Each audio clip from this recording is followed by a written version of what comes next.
Mi nombre es Gloria Rebolledo. El mío, Verónica Petrulla.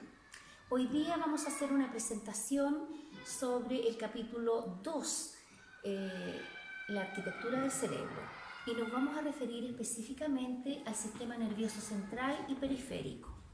Vamos a comenzar entregando información sobre una célula especializada y unidad base de nuestro cerebro, como es la neurona. La neurona se encarga de recibir, de conducir y de transmitir señales electromagnéticas. En la neurona nosotros encontramos un cuerpo y un núcleo. En el núcleo es donde se codifica toda la información genética. Esta célula especializada consta de varias partes y cada una de estas partes tienen funciones específicas. Vamos a comenzar primero que todo mostrando las dendritas, que las vemos aquí. En las dendritas se encargan de recibir la información y luego tenemos el axón, que es Nos vamos a referir al axón. El axón es la extensión de la neurona y a través de él viaja la información en forma de electricidad, y en su parte final tenemos aquí el terminal presináptico. Esta electricidad se transforma en sustancias químicas denominadas neurotransmisores. También nos vamos a referir hoy día a las células gliales. Ya, las células gliales son células del sistema nervioso y, a diferencia de las neuronas, estas no tienen dendritas, no tienen axón y tampoco el conducto nervioso. Las funciones de las células gliales es, primero que todo, proporcionar soporte estructural y metabólico a la neurona, ¿ya? También es mantener unido al sistema nervioso central. Estas células se encuentran siempre cubriendo la neurona, ¿ya? Aíslan a la neurona de otras, evitando que los mensajes neuronales se mezclen.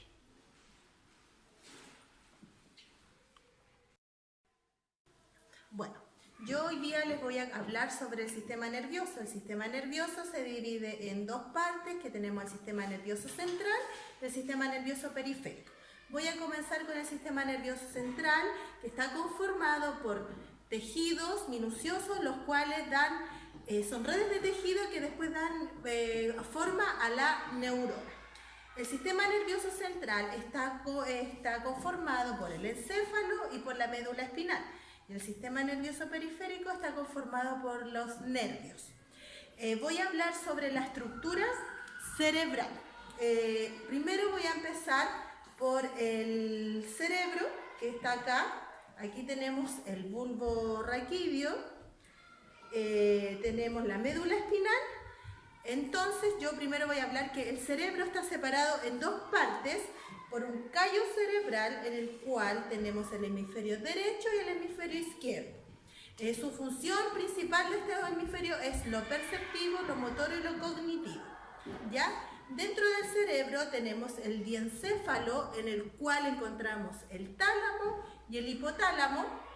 ¿Cuál es la función del tálamo? El tálamo es entregar información sensitiva a los impulsos motores, y el hipotálamo tiene que ver con las funciones corporales de crecimiento y del sueño. Volviendo a las células gliales, tenemos dos grandes grupos, como son las microglías y las macroglías. Las microglías están constituidas por células llamadas fagocitos, que son aquellas que destruyen los desechos los desechos neuronales y protegen al cerebro. También tenemos las macroglías, y entre ellas tenemos 4 células importantes, entre las que podemos nombrar están los oligodendrocitos, las células de Schwann, los astrocitos y los epidemocitos. Los oligodendrocitos proporcionan soporte al axón de la neurona y producen mielina sustancia que recubre a los axones, aislándolos. Después tenemos las células de Schwann. También estas células gliales son las que producen mielina, específicamente en el sistema nervioso periférico, ¿ya? Cada uno de estos segmentos, cada una de las células de Schwann está compuesta por un segmento más un axón, a diferencia de los oligodendrocitos, que son más de uno. También tenemos los astrocitos, que participan del paso de las sustancias químicas de la sangre a las neuronas del sistema nervioso central. Los ependemocitos se ubican en las paredes del encéfalo y segregan un líquido cefalorraquídeo que protege al encéfalo. Bueno, volviendo a la estructura del cerebro, tenemos el cerebelo, que el cerebelo es el encargado del equilibrio, los movimientos, el lenguaje y lo cognitivo. Tenemos el mesencéfalo, parte más pequeña del sistema nervioso central, encargada de la vinculación, o sea que ahí está vinculado el cerebelo, los ganglios y los hemisferios. Tenemos el bulbo raquídeo, que dirige nuestros órganos internos, como por ejemplo la respiración y la digestión. Dentro de nuestra estructura del cerebro también tenemos lo que son... el cerebelo es el encargado del equilibrio de los movimientos y las funciones cognitivas. Tenemos el mesencéfalo, parte más pequeña del sistema nervioso central, y esto es el encargado del cerebelo, los ganglios y los hemisferios. Y el bulbo raquídeo, que lo tenemos en esta parte, su función es que dirige nuestros órganos internos, como por ejemplo la respiración y la digestión. Bueno, siguiendo con la estructura del cerebro, voy a hablar sobre los lóbulos. Tenemos el lóbulo frontal, occipital, tenemos el bulbo raquídeo y acá encontramos el cerebelo. Acá, si ustedes pueden observar, este es nuestro cerebro, que está dividido en el callo cerebral, donde está el hemisferio derecho y el hemisferio izquierdo. Bueno, luego voy a hablarles sobre la sinapsis. ¿Qué es la sinapsis? La unión entre las neuronas. Estas sinapsis se clasifican en axodendritas, axomáticas, dirigidas y no dirigidas. Esa es la clasificación que tenemos para la sinapsis. Ahora nos vamos a referir a los neurotransmisores. Los neurotransmisores son sustancias químicas generadas por el cuerpo que se encargan de emitir señales de una neurona a la otra. Su función específica es cruzar el espacio físico que hay entre una neurona y la otra.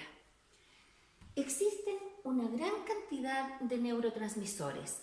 Entre ellos podemos contar a la acetilcolina, los aminoácidos, la serotonina y también los péptidos. La acetilcolina es una sustancia liberada por la neurona que se conectan con los músculos de contracción voluntaria y por neuronas que controlan los latidos cardíacos, ¿ya? Los aminoácidos sirven como bloque para la construcción de las proteínas. La serotonina es un neurotransmisor que se encuentra particularmente en las plaquetas de la sangre. También se encuentran en los estados de somnolencia, en los estados anímicos y también en los estados depresivos. Por último, los péptidos cerebrales también se les denominan opioides, ya que actúan como el opio para eliminar el dolor y también causar somnolencia. Gracias.